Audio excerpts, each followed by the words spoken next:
the Columbia Network takes pleasure in bringing you Suspense.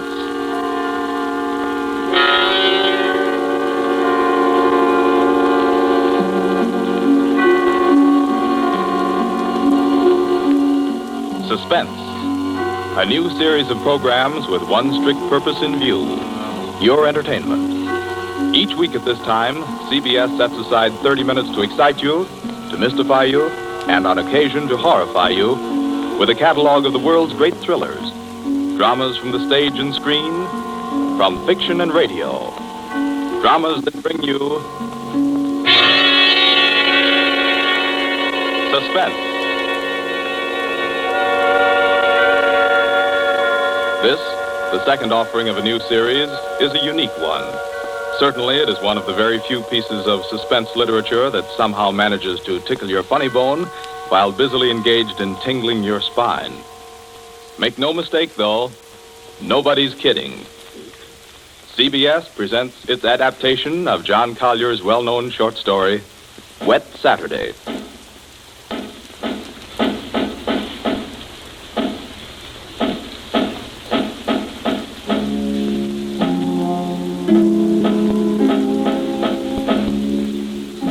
Yes, it's a wet Saturday.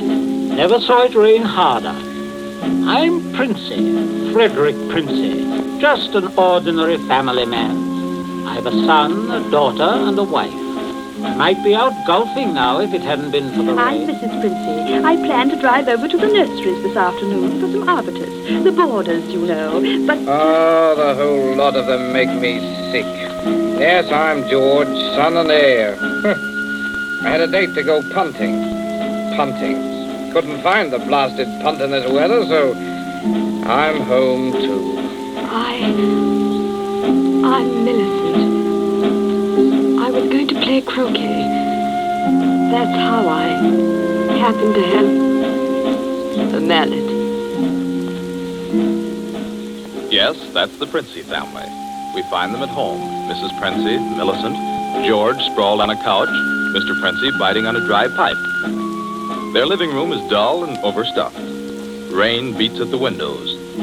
They are any middle-class family at home on a wet day, except for one small item.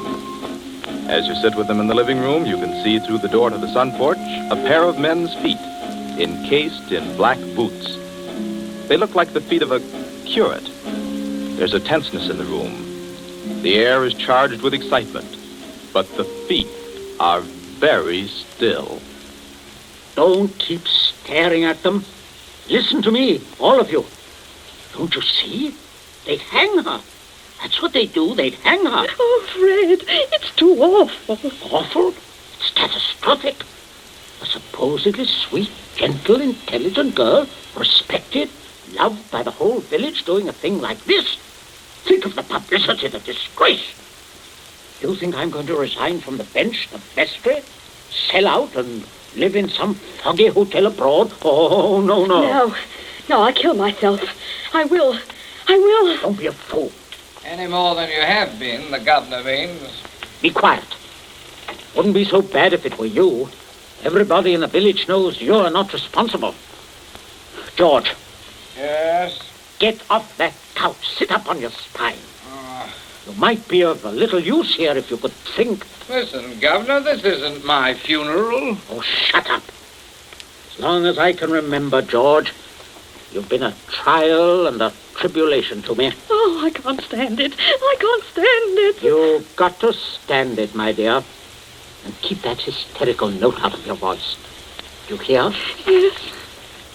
We are talking about the weather. Now, George. Yeah? George, if he fell down the old well, say, striking his head several times, what about it, eh? I really don't know, Governor. What about it? Don't be an ass. I'm asking you to think. He'd have had to hit the sides several times in 30 or 40 feet and at all the correct angles. No, I'm afraid not. We'll have to go over it all again, Millicent. Oh, no, Father. No. I I couldn't.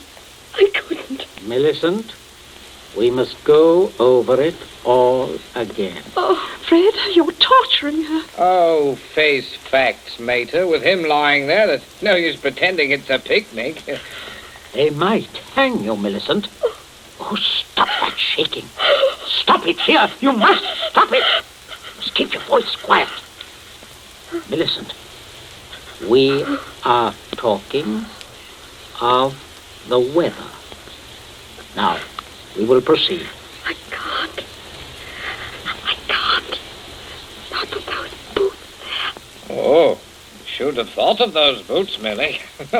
I'm not moving them. Oh, sit up, George. Stop shuffling your feet. Now, Millicent, look at me. Answer me truthfully, you hear? Answer me. You were in the croquet courts. Yes. Who knew you were in love with this wretched curate? Oh, the whole village.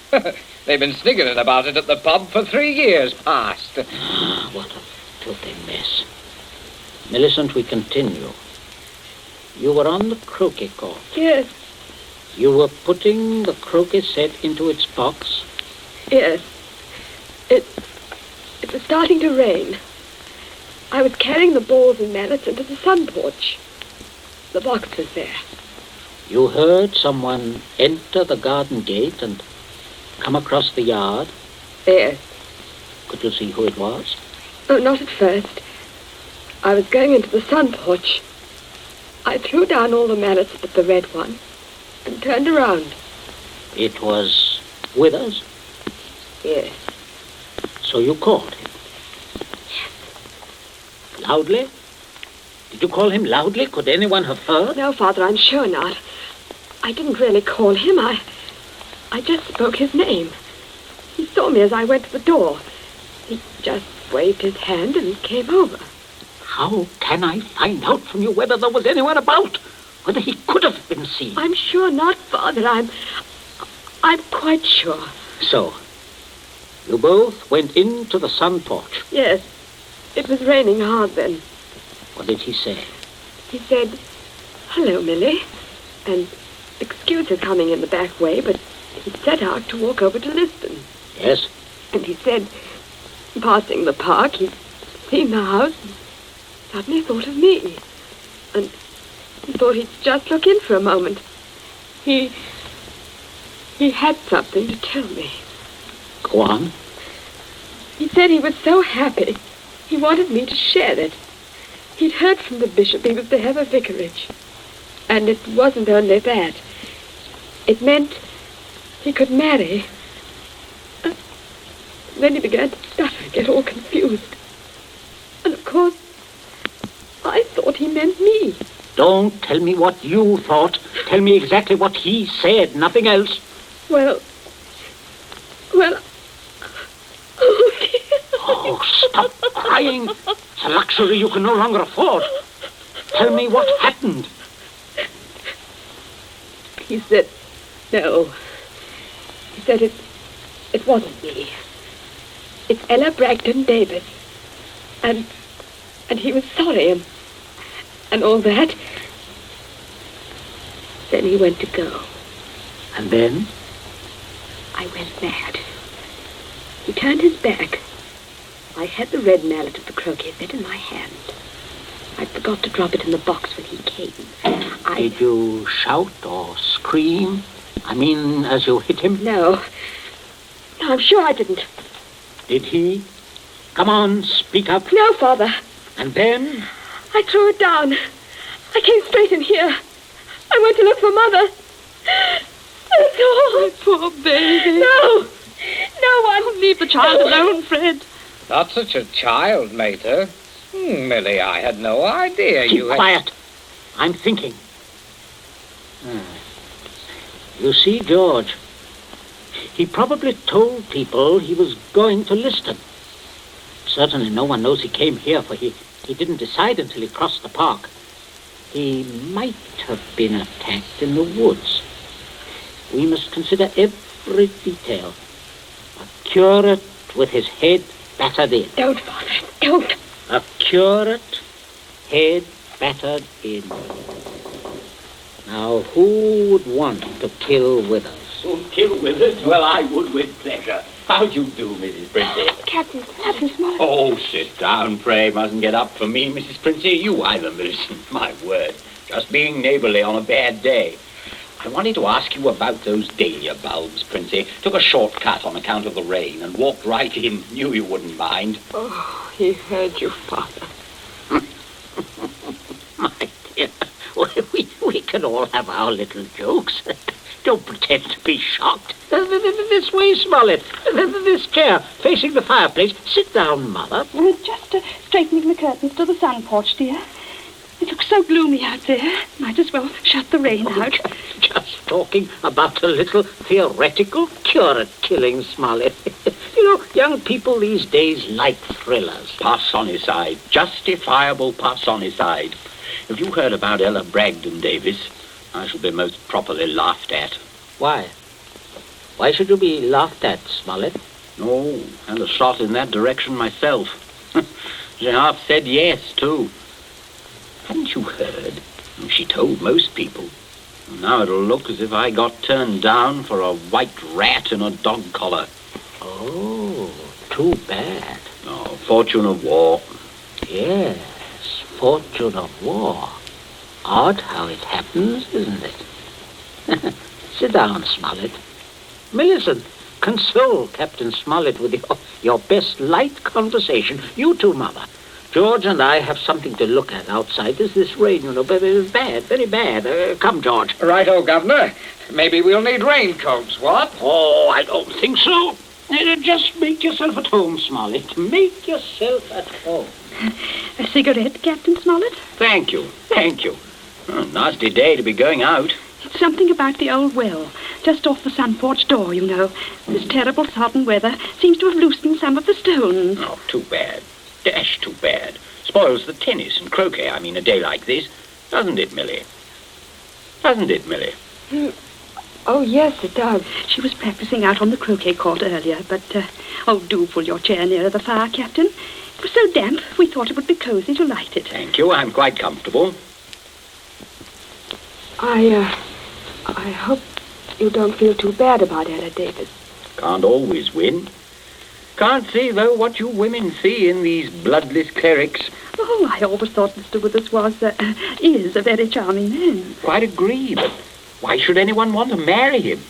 You wouldn't want to marry him, would you, Millie? Not now. That is, I used... Oh, no, of course not. Smollett. Yes, Princess. Good Lord, man, you come in on a fellow suddenly.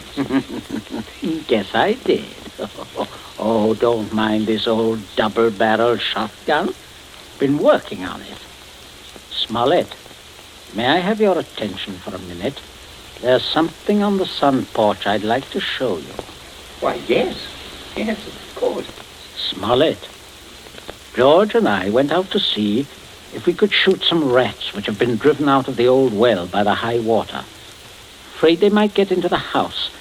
Now, you must listen to me very carefully. Very carefully, or you will be shot by accident. Princey, what's got into you? You heard me ask as you came in, who would kill Withers? You also heard Millicent make a comment, an unguarded comment. Well, what of it? Very little. Unless you were to hear that Withers had met a violent end this very afternoon. And that, my dear Smollett, is what you are going to hear. What? Withers? Yes. Who killed him? Millicent. Good Lord. Yes, it's a mess. And of course, you would have remembered and guessed. Maybe, yes, I suppose I should. Therefore, you constitute a problem. Why did she kill him? Oh, it's one of those disgusting things. Pitiable, too. She deluded herself that he was in love with her. Good heavens, Millie. Oh, yes, of course, I see. He had told her about the Davis girl. I understand. Now, I have no wish, as you will comprehend, that she should be proved either a lunatic or a murderess. I could hardly go on living here after that. I suppose not. On the other hand, you know about it. Yes, I see that makes me a problem. You're wondering if I could keep my mouth shut. If I promised... I am wondering if I could believe you. But if I promised... If things went smoothly, yes. But not if there was any sort of suspicion, any questioning. You would be afraid of being an accessory. Why, I don't know. I do. What are we going to do? I can't see anything else. You'd never be fool enough to do me in. You can't get rid of two corpses. Oh, I regard it as a better risk than the other. It could be an accident. Or you and Withers could both disappear. There are possibilities in that. Listen, you can't. I can, but there may be a way out. There is. Smollett, you gave it to me yourself. I did what? You said you would kill Withers. You have a motive. Oh, look here, I was joking. Of course you saw that. You are always joking. Listen, Smollett, I can't trust you. You must trust me. Else I will kill you now in the next minute. I mean that. You can choose between dying and living. Go on. Now, there's the old well just outside the sun porch door. That's where I'm going to put Withers. No one outside knows he has come up here this afternoon. No one will ever look there for him unless you tell them. You must give me evidence that you have murdered Withers. I murdered him? Why do you want that? So that I shall be dead sure that you will never open your lips on the subject. I see. What evidence? George, hit him in the face. Sure. George, darling! Keep out of this. Oh, Captain, you should be more careful. Look what your teeth did to my knuckles. Again, George. Okay. Oh, I can't stand it. Oh, how can you? Keep quiet. You women keep out of this. I'm sorry, Smollett, but there must be traces of a struggle between you and Withers. Then it will not be altogether safe for you to go to the police. But can't you take my word, man? I will when we are finished. George, Yes? get the croquet mallet. Right, Governor. Take your handkerchief to it. In there on the sun porch floor. Yeah. Yes, I got it, Governor. There, Captain. There's the weapon. As I told you, Smollett. Now, you just grasp the end that mashed Withers' head. I shall shoot you if you don't. But good Lord, you can't. All right. That's it. Now deposit it out by the side of the house, out of the rain, of course. No, wait, George. Huh? First, you'd better pull a few hairs out of his head and put them under the nails of Withers' right hand. Princey, have you gone mad? Do you know what you're doing? With this gun, yes. Go ahead, George. Sorry to muss your hair up, Captain. Shut up, Smollett. There. That's all we need. Now for Withers, and we'll fix it right up. Be right with you, Governor. Smollett, you may turn around. Withers is just there in the sun porch. Draw back the curtain.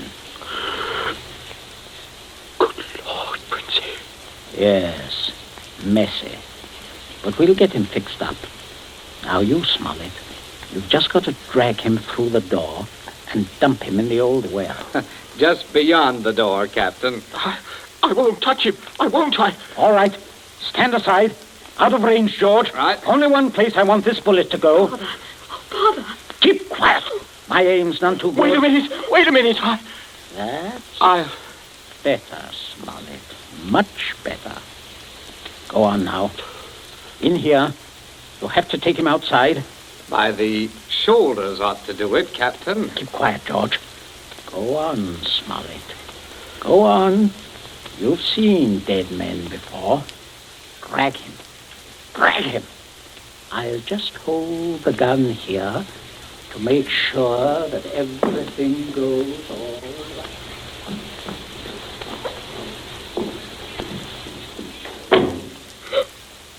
Oh, Mother, come away from the dim window, dear. Don't look. But Captain Smollett. Your father is a very resourceful man, Millicent. I'm sure what he's doing is right. But the Captain. can't stand it. You mustn't question your dear father. I say, are you two still at it? There's enough trouble around here without blubbering. I'm not blubbering, George Princey. So, you see, Smoke, everything is perfectly safe. They'll never look in our well. You see how safe it is? I guess it is. Oh, good heavens, man, you're dripping wet. Why didn't you slip your raincoat on? Tea ready, my dear? In just a minute, dear. I'll ring for Bridget. Exactly what you need, Smollett. Cup of tea. Best thing in the world to ward off a cold. Sit down, won't you? Oh, don't mind getting the chair wet. Cigarette? Help yourself. I stick to my pipe, you know. Funny how... Princey, everything's hot, ma'am. Oh, Bridget, yes. Put the tray in front of me here, on the table. Yes, ma'am. That's it. I say, Captain, you've gone and cut your lip. I just knocked it. Oh, how dreadful. Here, Bridget, give the captain this cup. No, thank you. I rather think I'll be running along now, if you don't mind. Why, Captain Smollett, without any tea? If you don't mind, Mrs. Princey, if I could just have my raincoat. Oh, I'll get it for you, Captain. Oh, this is very distressing, Smollett, very. Oh, I'll be all right presently, I'm sure. Here we are now. Let me help you. Oh, thank you, young man. There. Better go out the front way, Smollett. The walk is dry. Oh, let me hold the door for you, Captain. Don't worry, old fellow. Don't worry at all. No. Good afternoon. Nothing serious, I imagine. Little rest and he'll be as right as rain. By the way, Millicent, you're not looking any too well. No, not well at all. I'm sure it was that croak he caught. Being outdoors in weather like this is simply foolhardy. The mater's right, Millie. You saw what happened to Captain Smollett. Oh, come along, dear. I shall give you a hot foot bath and put you to bed. And a couple of days in bed, and you'll be fine again. Get plenty of rest, Millicent, and don't worry about a thing. That's the best cure. Well, I guess I'll have a little rest too, Governor. It's a fine afternoon for a nap. Indeed it is, son. Well, enjoy yourself. I'll see you later. I'll see you all later.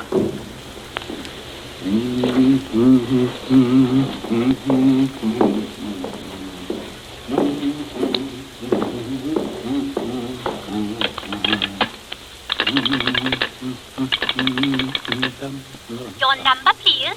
Oh, would you get me the police station, please? Police station? Right away, sir.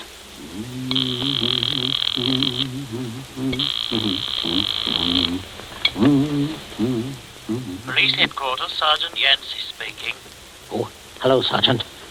This is Princey of Abbott's Road. I believe you know me. Oh, indeed I do, Mr. Princey. Sergeant, a horrible thing has just happened. Quite extraordinary. Murder, in fact. Murder? I'm afraid it looks rather bad for a close friend of ours, unfortunately. We saw him do it. I think you'd better send someone over right away. Well, our man should be there right about now, Mr. Princey. I beg your pardon? I say, our man should be there now. Constable Martin has his post right below your house there. Just rang in. Seems Captain Smollett was with him. Captain Smollett? He reported some rather queer goings-on at your place, but I certainly didn't understand it was murder. Just don't touch anything, Mr. Princey. And don't worry. Don't worry at all. No. I won't, Sergeant. Thank you. Governor, where are you? There's a man I'm right here. Stop shouting.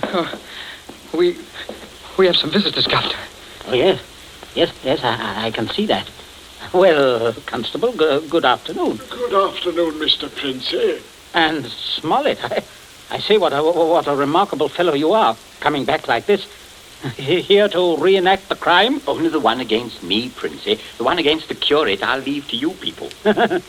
Extraordinary sense of humor. Mr. Princey, I just had a look at what's in your well. Not a pretty sight, that. Not pretty at all. Yes, Captain Smollett was thorough, if nothing else. You saw him when he did it, sir, out in the back? Oh, quite. We were just returning from a walk. Smollett evidently had been laying for the curate, hiding out in those bushes by the road, I imagine. He was never inside this house? Never. And you say, Captain? I say that while I was inside this house, a guest of the family, I was coerced into dragging the curate's body outside and dumping it in the well. Well, there we are. Not entirely, Constable. I'll just remove my raincoat. There. And demonstrate how damp I got my clothes when I went outside without it. No, that's interesting, isn't it? Quite. He undoubtedly removed his coat at some point between here and your post. I might as well tell you that his weapon, a red croquet mallet, is out by the side of the house. I shouldn't be at all surprised, but that you'd find his fingerprints all over it. All over the end of the mallet, Constable. The end that mashed Withers' head. And not the end I'd have had to grasp in order to do the mashing. Governor! That's a decent try, Smollett, but it won't work. There must be other evidences, Constable. You'll undoubtedly find them when you examine the body. Oh, he means my hair under Withers' nails. Well, sir, if you look carefully, I believe you'll find a few of my precious hairs under his son's nails, too. Here, what are you trying Shut up!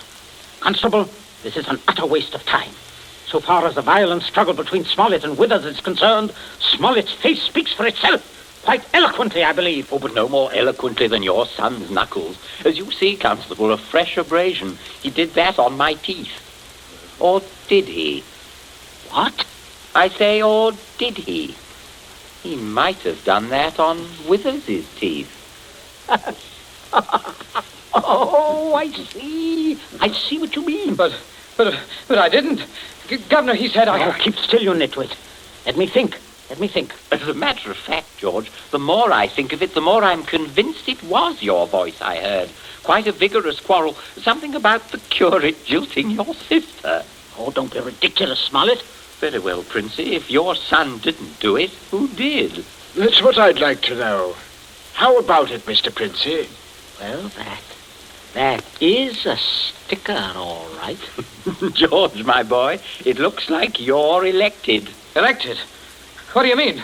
I didn't do it. Why, I had nothing to do. Keep your mouth shut, will you? I won't. I'm not going to take the blame for her. Millie did it. She did it with that mallet. I saw. You could prove that? Prove it? Yes. Her fingerprints on the mallet. The handle. Why, George, don't you remember when you made me touch the mallet? When you picked it up with your handkerchief? No, George, I'm sure you wiped that handle clean. Oh, well, I could hardly expect you to remember that if you can't even remember killing the curate. Governor, I told you to keep still. But, Governor, you're not going to turn me over. As long as I can remember, George, you've been a trial and a tribulation to me. Governor, You shouldn't have done it, son. You really shouldn't. No, George, that was definitely wrong. I say, Princey, I think I'll have that cup of tea after all. Nothing like it in weather like this. Wet Saturday, from the short story by John Collier. You have just heard the second in Columbia's new series, a series designed to bring you the best in thrill entertainment. Outstanding dramas from the field of fiction and radio, stage and screen. Dramas of pure suspense.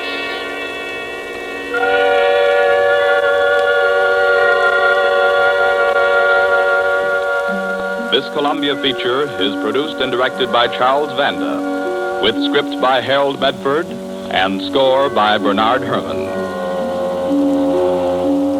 Be with us again next week at this same time when we present Suspense. This is the Columbia Broadcasting System.